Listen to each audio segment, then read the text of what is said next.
Lo que pasa que bien estava molt, Jo crec que sí. Bon dia a tothom. Dono gràcies a tothom que heu vingut per l'homenatge de la placa del meu cunyat, el Moncho. És un dia verdaderament de goig per recordar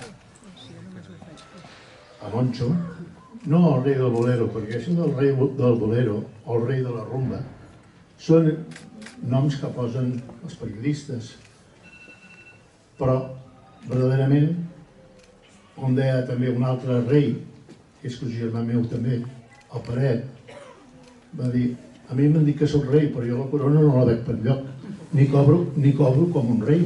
Sí que pot dir que era el creador de la rumba catalana, junt amb el Pescadilla, que també ho va ser.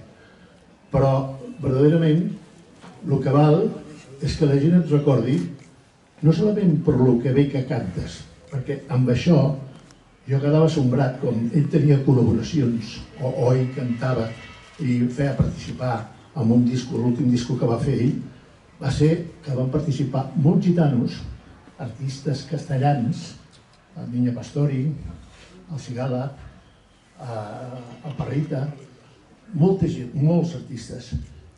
I llavors va ser com els gitanos castellans van conèixer el Moncho, perquè no el coneixien, els gitanos catalans d'aquí sí, i alguns castellans també, però com van conèixer el Moncho va ser com va haver aquestes col·laboracions. No tinc que creure en el que va ser el Moncho, ho vaig viure, ho vam viure, i la veritat, el tribut que li podem donar, més que res, no és que cantava molt bé, sinó que era una bona persona.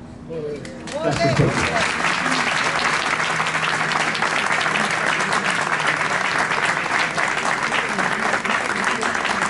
Canté durante 4 años, estuve cantando con Moncho, tuve ese grandísimo honor, por una equivocación de una llamada, los angelitos del cielo me comunicaron con él y a partir de entonces cambió mi vida.